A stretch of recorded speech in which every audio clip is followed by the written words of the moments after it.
Merhaba arkadaşlar. Bugün sizde birebir duble başlığın burada tanıtımını yapacağız. Bu gördüğünüz bahçenin etrafında dört tarafı elektriksel hatlar mevcut. Bu hatlardan dolayı hiçbir şekilde burada en yüksek ayarlarda başlığımızı sıfırlayamıyoruz. Derinlik kaybediyoruz.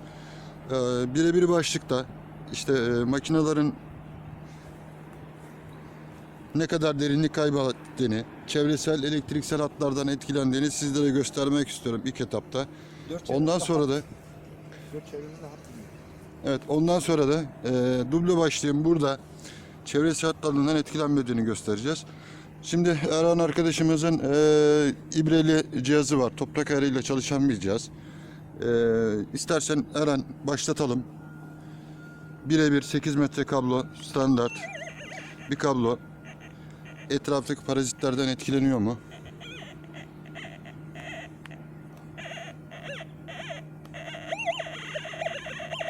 Şu an makine Grand 2'de elektrik hatlarından bayağı bir etkileniyor. Grand 2'de olmasına rağmen. Aynen öyle. Toprak ayırmaya çalışıyoruz. Evet. İstersen bu ayardayken metale sağlıklı bir veri vermediğini de gösterelim. Kurşun plakamızı alalım. Evet.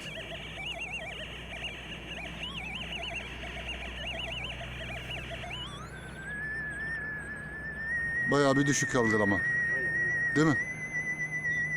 Tamam Eren.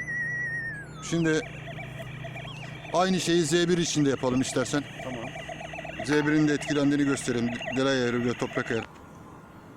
Tamam. Arkadaşlar Z1'imizi taktık. Şu an ayarlarımız Delay 4, Sense 5, Frekans 5'te. Görüyorsunuz. Tamam, bir gölge yapar mısın? Heh. Evet.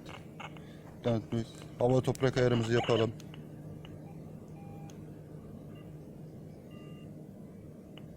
Bakın. Makinedeki etkilenmeyi görüyorsunuz. Zıplamayı, hoplamayı, barların. Tekrar bir zirveye basıyorum düzelmesi için ama gördünüz. Hatta sizi şimdi böyle tür yerlerde yapacağınız ilk iş frekansı düşürmektir. Bakın frekansı da düşürüyorum.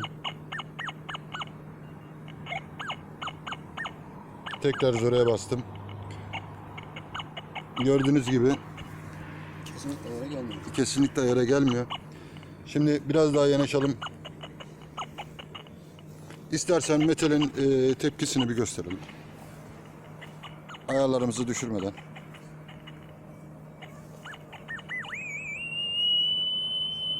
Tamam, biraz daha yukarı kaldıralım. Evet. Evet. Normalde Z1'in algıladığı şeye göre mesafesi düşük. Çok düşük. Şimdi şey yapalım, ayarlarımızı düşürelim. Makineyi ayara sokmaya çalışalım. Gölge yapar mısın Eren? Sensimizi 3'e çektim. Filtreyi de 3 yapayım. Makine sağlıklı duracak mı?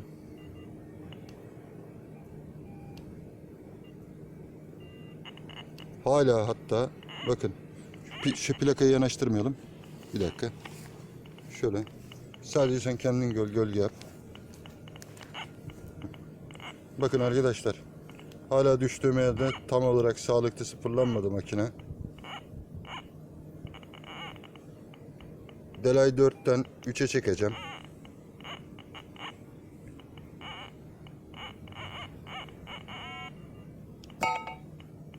Evet.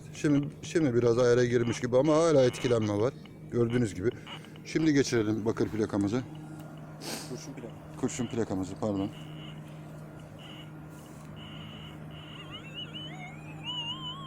Bakın arkadaşlar. Mesafe ne kadar Eren? Emini? Yaklaşık 1 metre ve bakır ekran şu an ayrım bile yapamıyor. yani dikkat edin. Şu an rakam 01 veriyor. Tekrar geçelim. Yine 01 veriyor. Çıkalım. Üzerindeki sen uzak durmaya çalış. Herhangi bir şeyden olmasın. Evet, yanaşalım tekrar. Bakın 28. Yani alakasız rakamlar atıyor. Makine tam olarak ayara girmediği için. Şimdi arkadaşlar duble başlığımızı buraya bağlayacağız. Duble başlığımızı da ne kadar stabil ve evet şu anda da 43 attı. Yani çok alakasız rakamlar atıyor. 0.8. Yani ayara girmemiş bir makinede arkadaşlar ne kadar değişik rakamlar attığını sizi yanıltabileceğinizi görmenizi istedim. İbreli'nin duble başlıkta çalışmasını göstereceğiz. Başlatalım istersen. Açtık makineyi. Az önce yaptığımız olayda otomatikman parazitlenme yapıyordu. Evet. Kullanıcısı olarak sen kendin söylersen aradaki farkı. Grand 2 ayarlanıyor zaten. Yine aynı şekilde C tuşuna getirdik. Altta metal olduğu zaman ışığın yanıp sönmesi zaten kendini gösteriyor. Diğerleri buradan her zaman nasıl Z1 de aynısını veriyorsa bu da aynısını veriyor. Evet. Burada ibre farkı arada. Ne yapalım? Zaten şu anda makine otomatikman ayarda. Şu an deminden makine sürekli parazit sesi veriyordu. Aynen Şu an öyle. öyle bir şey yok değil mi? Yok kesinlikle yok. Peki en yüksek ayarı alsak bunu Grand 3'e. Alalım. Onda da görelim. Şöyle yapalım. Grand 1, Grand 2 Evet. otomatikman Grand 3'e geçti. Hala stabil çalışıyor. Şu anda tık yok. Şöyle yapalım. Evet. Tıkırda yerine biraz fazlalaştıralım. Audioyu arttırıyoruz değil mi? İster audio ile ister Evet. de Grand düğmeleriyle sıkıntı Peki yok. frekansımız kaçta şu an? Frekansımıza hiç dokunmuyoruz. Ortada yani 12'de. Orta merkezde. 12'de olmasına rağmen ortada. Aynen ortada. Yani Z1'e göre frekans 5 diyebiliriz yaklaşık. Olabilir. Olabilir. Makine şu an çok stabil. Deminden Kesinlikle sesi stabil. tamamen kesti. Peki Kurşun tabakayla bir deneyelim. deminden şunu gördük ama birebir başlıkta ayara girmeyen bir makinede ne kadar farklı değerler attığını, insanlar arazide Aynen. ne kadar yanıltabileceğini göstermiş olduk. Şimdi bunu da gösterelim Şunu da isterseniz. Bir de Grand 3'te en hassas ayarda ve en derin ayarda olduğu halde kesinlikle gerimden etkilenmedi. Evet.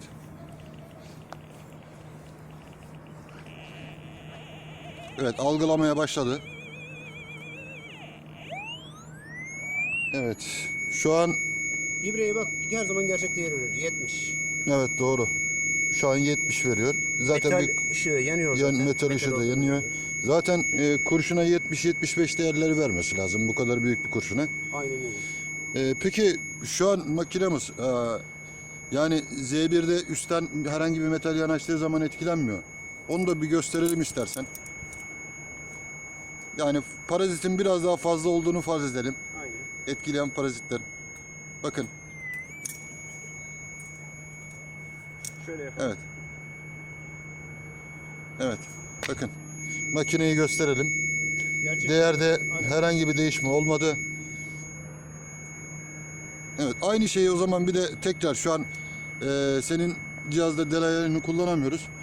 Z1'de de yapalım. Grant'ı Z1'de de tutacak mı? Yani Tamam. ve Z1'de delay'da da deneyelim. Aynen. Biliyorsun hani delay'da ayar tutmak bu tür parazit yerlerde çok zor. Özellikle Şimdi Grant'ta şöyle- tutturmak da çok zor. Normalde bunu şu anda otomatikmen çıktım. Evet. Modu aldım. Altta metal var. Şimdi Evet. metali alalım. Tekrar Evet. bir sıfırlama yapalım makineye. Delay ayarına mı geçiyoruz? Del ayarına geçeceğiz. Tamam. Şu an delay'da mıyız? Şu an A'da delay ayarında. A'da. En ufak- İstersen ışığı göster yerini. En ufak pürüz yok. Evet. Çünkü İbreli'yi ben fazla bilmiyorum. Şimdi Bilen gece- arkadaşlar gece zaten araziye çıktığımız zaman aşırı evet, derece bilen yansıma arkadaşlar zaten anlayacaktır. yapıyor. Aynen öyle. Evet. Bakalım tekrar.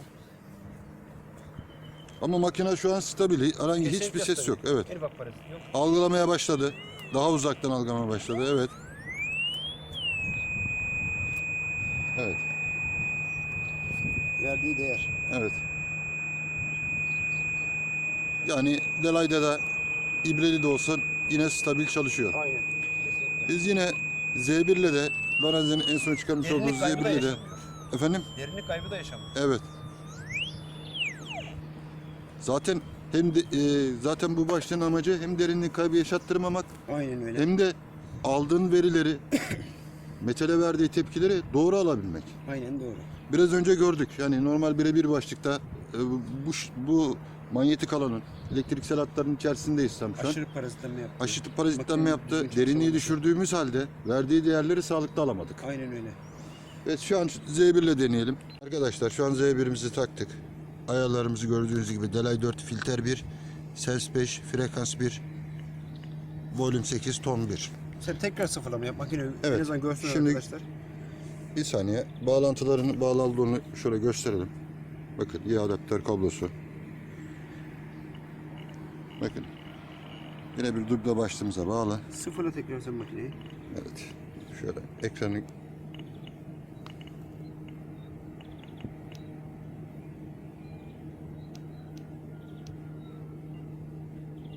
Tamam. evet. Bakın Kesinlikle arkadaşlar. etkilenmiyor. Evet. Bakın arkadaşlar. Ekranda herhangi bir tıklama yok. Gördüğünüz gibi çok stabil çalışıyor. Hatta ve hatta size şunu da göstermek istiyorum. Belki arkadaşlar düşünebilir. Acaba frekansı yükseltsek yine de stabil çalışacak mı? Bakın. Hiç zerre bile basmama gerek yok. İstiyorsanız tekrar basayım. Hiçbir değişme yok. Evet Eren. İstersen yine aynı senin makinede olduğu gibi kurşun plakayı yanaştıralım. Ben bir taraftan oradan algılamaya başladı, evet. Evet, 69 değer verdi.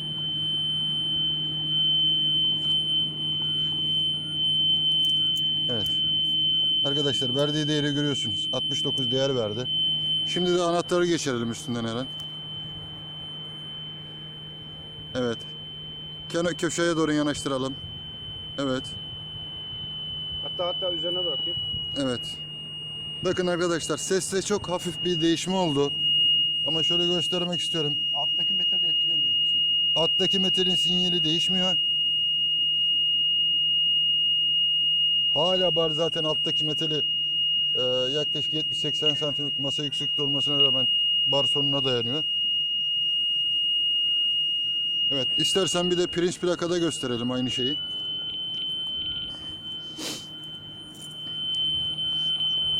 Ben de bir dakika makineyi bir taraftan şöyle almak istiyorum. Evet Eren, indirelim yavaş yavaş. Evet. Evet yavaş. Evet, evet. Gördünüz mü arkadaşlar? Bu kadar yanaşmasına rağmen alttaki metalde herhangi bir değişme olmuyor. Yani üstteki bununkinin, eksi yönde çalışan bobinin çevresel parazitlerini ne kadar başarılı olduğunu burada görebiliyoruz. Tamam Eren. Şimdi diğer metalleri alttan geçirelim.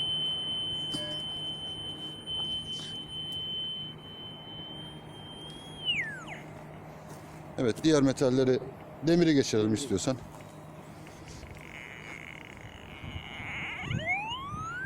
Algılamaya çoktan başladı bile. Evet. Ekran çok karanlık kaldı. 50 veriyor şu an, bir dakika. Ekranı gösteremedik. Tamam 50 veriyor, evet. Demir veriyor şu an. Evet, demir değeri.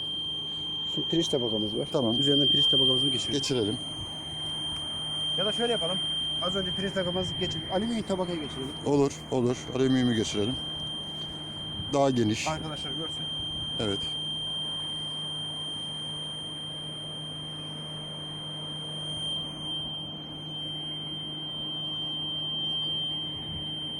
Ses kesinlikle değişmedi. Evet. Hala 50 rakam ekranda zaten. Aynen öyle. Tamam, tamamdır. Şimdi alt taraftan diğer metallere geçelim.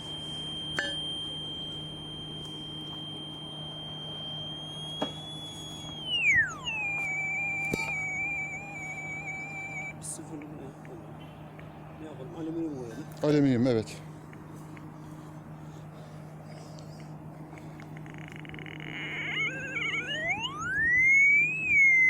...58 rakam verdi alüminyuma. Şimdi Süher, alüminyumda da rakamlar sürekli atlar yani onu belirtelim. Hem değerli hem değersiz verir. Evet. Şöyle bir gölge yapalım, ekran görünsün. Evet. 58. Tekrar Aynen. alüminyumumuzu gösterelim. Bir daha, Evet. bir daha alıp çeksek İstersen yine bir farklı değerler. alüminyumumuzu alalım. Evet. Bir daha farklı değerler verdiğini de görsünler. Evet. Tamam mı? Evet. 58 verdi yine. Yine 58 mi? Evet.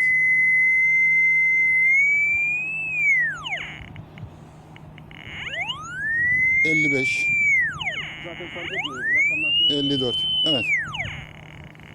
Makine gayet Delay 4, Sense 5, frekans 5 olmasına rağmen gayet stabil çalışıyor. Şöyle ayarları arkadaşlar tekrar gösterelim.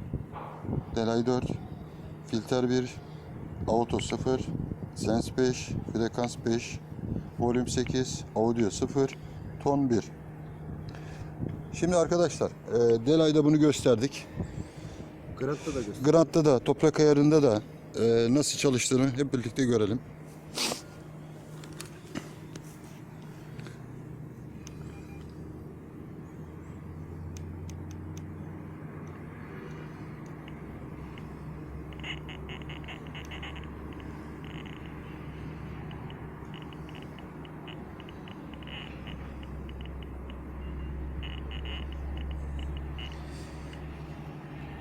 Freeway'i düşünsene.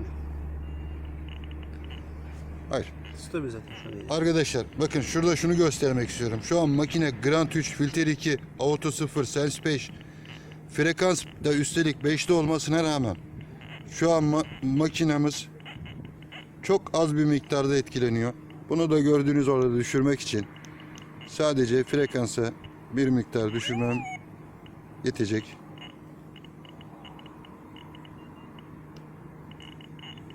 Hava ayarını yapalım. Toprak ayarını yapalım. Tamam.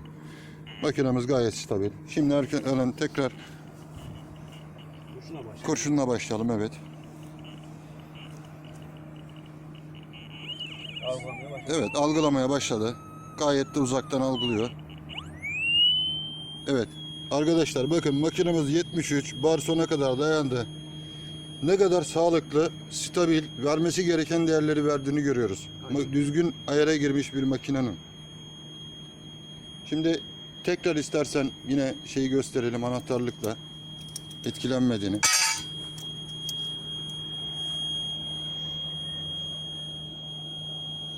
Evet. Bakın arkadaşlar kesinlikle aşağıdaki değer değişmiyor. Gördük. Evet. Şimdi Aran sırasıyla diğer metallere verdiği tepkilerin düzgün ayarlanmış bir başlıkta ne kadar sağlıklı olduğunu görelim. Bir şey yapalım. Kurşunu alalım mı? Kurşunu alalım ilk önce.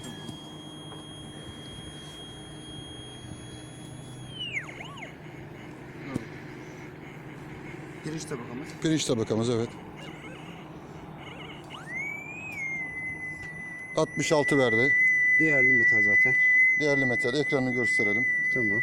66 vermesi gereken pirince Evet. normal değer. Tekrar alalım, tekrar atalım. Ekran sıfırlansın. Evet, sıfırlandı ekranımız. Böyle göstereyim. Tekrar atalım, evet. 72. Bakın. Biz burada sadece tam merkezleme yapıyoruz. Yani metali oraya atıyoruz. Öyle olmasına rağmen vermesi gereken değerler doğru. Değerli metali veriyor. Evet. Şimdi demirimizi de deneyelim. Orada da zaten Evet. gerçek değerleri demir dediğini anlayacağız.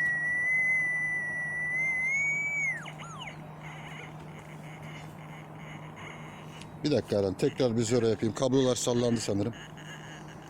Evet. Sesi kestim. Tekrar geçelim. Demir tabakamız. Evet.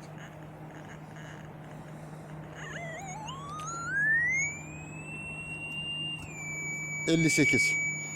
Vermesi gereken Şunu da söylemiyorum arkadaşlar. O gördüğünüz parça çelik özelliğine sahip bir parça. Aynen. Yani normal demir ST37 bir malzeme olsaydı onun vereceği 37-38 gibi değerlerde 47'ye kadar çıkabiliyor. Aynen. Ama çelik türevli malzemelerde genelde almamız gereken değer arkadaş 58. Yani. Normal değerleri. Evet. Evet. Alüminyum mu deneyelim? Hafıza mı? Tamam. Yok. Alüminyumu deneyelim. Evet.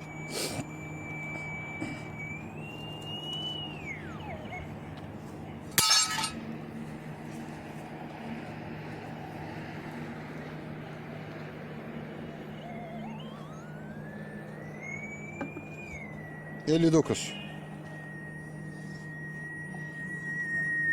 Şöyle de gösterelim. Alüminyum zaten atlar. Değerler Evet. hem değerli hem değersiz olarak her zaman atlama yapar. 59. İstersen tekrar alıp tekrar atalım. Tamam.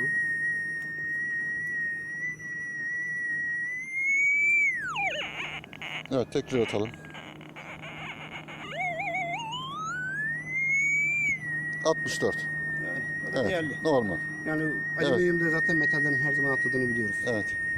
Değerli bir Bence hadise. bu kadar açıklama yeterli. Artık Yeterli. tek yapacağımız yakında gerilim hattına 200 metre mesafede olan bir yerden diğer başlıkların etkilenip ve derinlik kaybettiğini, Aynen.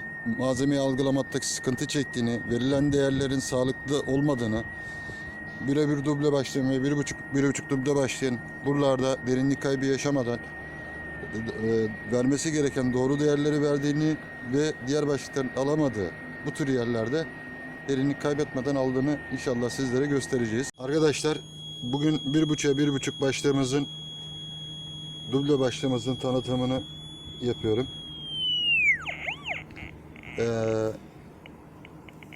Grand 3, Filter 3, Sens 4, Frekans 1, 1,5'a 1,5 görmüş olduğunuz büyük bir başlık.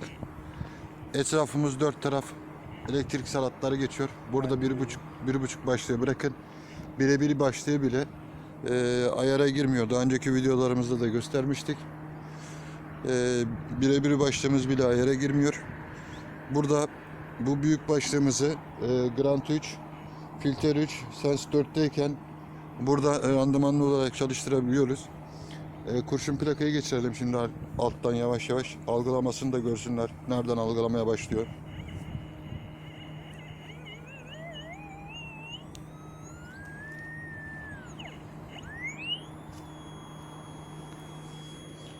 Evet. Şimdi tekrar alalım. Tekrar merkeze koyalım. Tam merkeze alalım. Tam merkeze olmadı. Tamam, rakam silinsin. Merkeze doğru gidelim. Biraz daha sola. Heh. Tamam. Şimdi rakam 72 veriyor. Gerçek olması gereken değer zaten. Evet. Plakayı, sarı plakayı alalım. Pirinç plakayı. Şimdi ben bunu da elime alayım. Ekranı görürken evet geçirelim.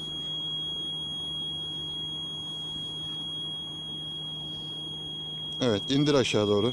İndir, indir, indir. Bakın, makinamız çevresel faktörlerden etkilenmiyor. Üst başlık iyice yanaştırdı mı? Değdi. Evet, etkilenmiyor. Gördüğünüz gibi. Onu alalım, demiri geçirelim. Daha büyük, altındakinden daha büyük kütleyi gösterelim. Daha büyük tepkimede ne yapacak?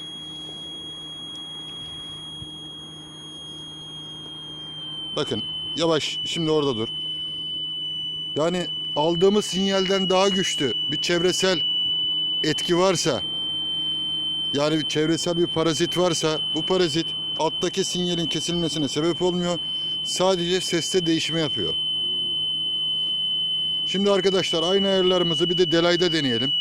Arkadaşlar 1,5'a 1,5 başlığımızın delay ayarında çalışmasını göstereceğiz. Şimdi ayarlarımız şurada görünüyor. Delay 4, Sens 5, Filter 1. Evet. Şimdi bakın elimi çektim. Elimden etkilendiği için makine şey yaptı. Tekrar hava toprak ayarı yaptım. Makinemiz gördüğümüz çok stabil. Yani metali kurşun plakayı geçirelim. Ben şöyle ekranı da şöyle arkadaşlara göstereyim.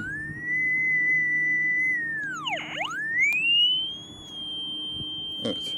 Tam merkezde. Gölge güneşten gösteremedim rakamı. 73 değer veriyor. Normal olması gereken zaten. Evet, değer. olması gereken değer. Şimdi üstten pirinç plakamızı anahtarlıkla başlayalım. Evet, anahtarlıkla başlayalım.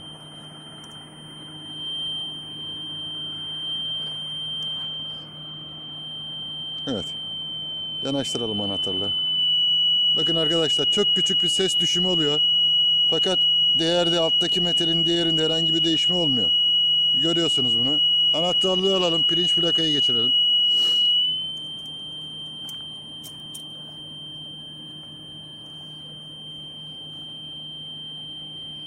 Evet. Bakın seste hafif bir düşme oldu. Kesti. Evet. Bakın. Hafif kaldıralım. Bakın. 73 değer verdi. Şimdi göstereyim size şöyle. Bakın. Alttaki kurşun tabaka. Alttaki hala kurşun tabakanın değerini veriyor. Tam yanaştıralım.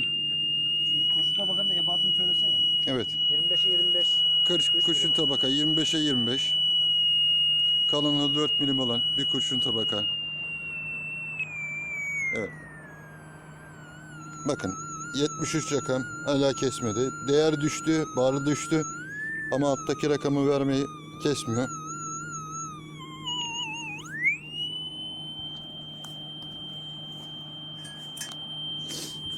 Ve şu an ayarlarımız Delay 4, Sens 5.